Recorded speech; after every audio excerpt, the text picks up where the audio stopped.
So, real talk, I've been avoiding making a Step 1 study plan for 3 weeks because every time I even try, I get overwhelmed and just close my laptop. It's embarrassing how paralyzed I get. 3 weeks, huh? That is exactly why we're doing Step 1 Secrets. You are not alone, and honestly, that anxiety is what we want to tackle head on. Huh, fair. So, tell me what I'm doing wrong because I'm pretty sure I'm doing everything wrong. Let's dig into it. But first, welcome everyone. This is Step 1 Secrets. I'm Alex.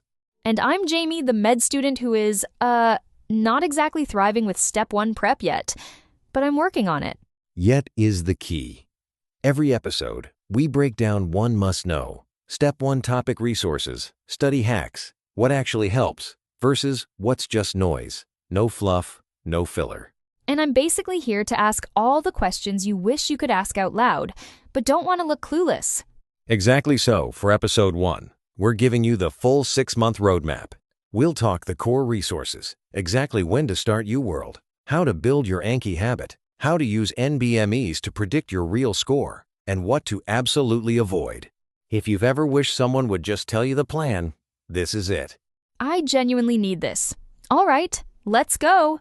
Before we talk schedules and resources, I want to share the mental model that helped me make sense of Step 1 Prep, the Step 1 triangle. Triangle? Okay, I'm listening. Paint me a picture. Imagine a triangle. The base is pathology, which supports everything. The left side is physiology, and the right side is pharmacology. Almost every Step 1 question sits somewhere inside that triangle. But what about stuff like biochem or micro? Where do those fit in? Biochem slides under physiology. It explains mechanisms. Microbiology sits under pathology, since bugs cause disease. Immunology ties all three together. When you sort topics this way, it really cuts through the overwhelm. That actually helps a lot. So if I get solid on those three, the rest falls into place? Exactly. And every resource we'll mention maps onto one of those pillars. Pathoma for pathology, Sketchy for micro and pharm, Costanzo for physio. Once you can see what each resource actually covers, picking what to use stops being so confusing. So it's not about using everything out there, it's about covering all three sides, deeply. Bingo. That's really the heart of Smart Step 1 prep. Okay, let's talk Phase 1, the first 2 months. This is the foundation phase, and it's all about building up the basics. Rule number 1. Don't touch UWorld yet. Wait, seriously? Isn't everyone always saying to start UWorld early? I feel like I've read that everywhere. I get why people say that, but UWorld assumes you already have the framework. If you jump in now, you're just guessing and getting confused by explanations you don't really have context for. Yeah, that actually makes sense. So what am I supposed to do instead? 3 core resources. First, Pathoma start with chapters 1 through 3 general path. Do them with the videos. Then, go organ system by organ system, 1 per week. How long do those first chapters take? Roughly a week. After that, you tackle each system. Next, Sketchy micro and pharm. They use visual stories. Trust me, you won't forget what you learn. Is Sketchy actually worth it?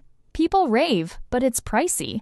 For Step 1, yes. The micro section alone is gold. The facts stick because they're part of a story, not just a pile of flashcards.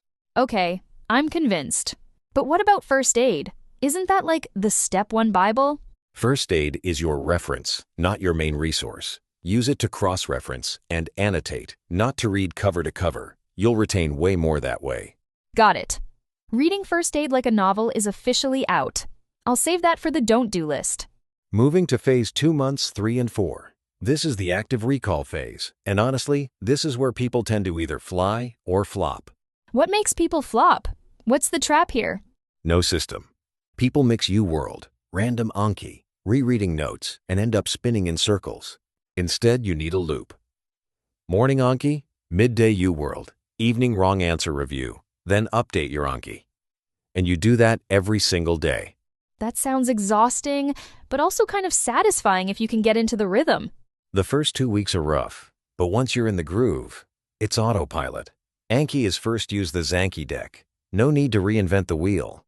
30,000 cards is intimidating. How do you not drown?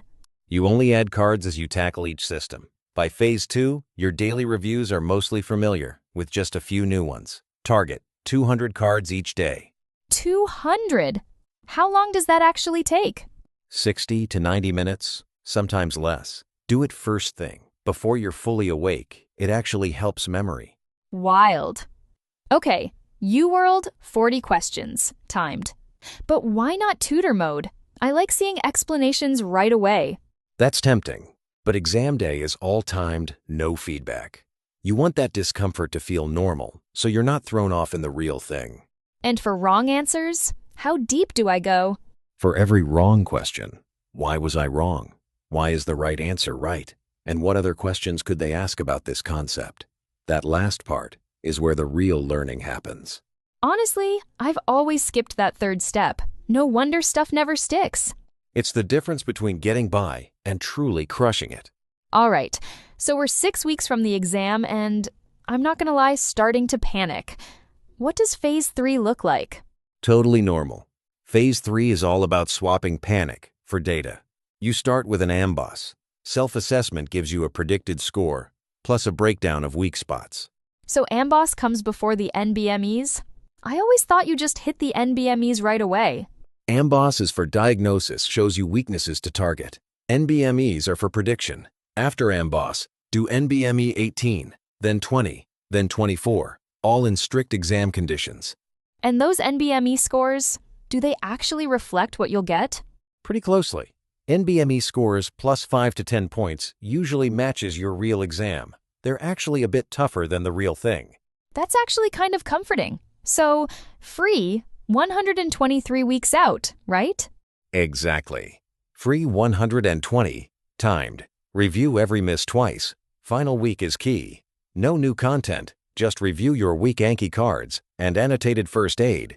No new content in the final week that is going to be so hard for me not to break. Stick a sticky note on your laptop, no new content. The urge to try something new when you're scared is real, but trust what you've already done. All right, I need this. The infamous do not do list.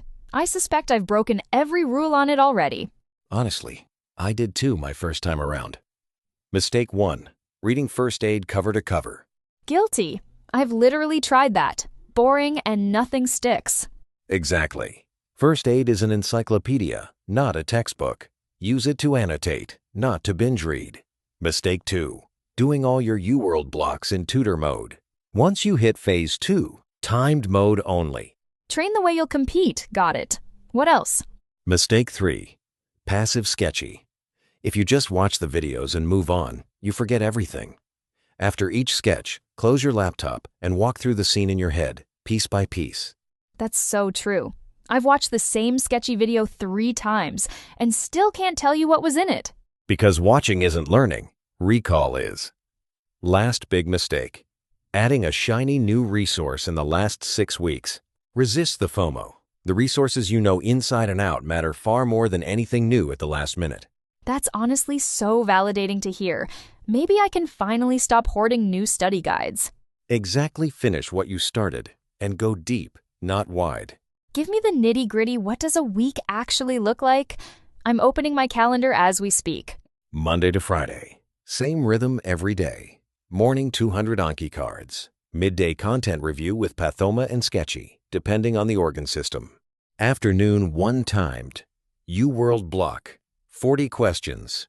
Evening minimum 30 minutes. On wrong answer review. That's a packed day. Did you ever feel like you'd never get through it all? Definitely. But the structure means you never waste time wondering what to do next. Saturday is your big day. Full NBME, exam conditions. Then spend time reviewing every wrong answer. Reviewing every missed question on a 4-block NBME? That's a marathon.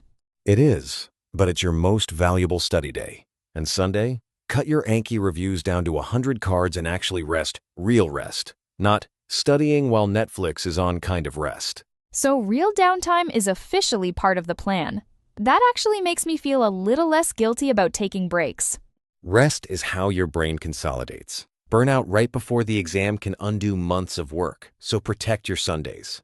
I honestly feel like I just accomplished more in this chat than in 3 weeks of spinning my wheels. Thank you.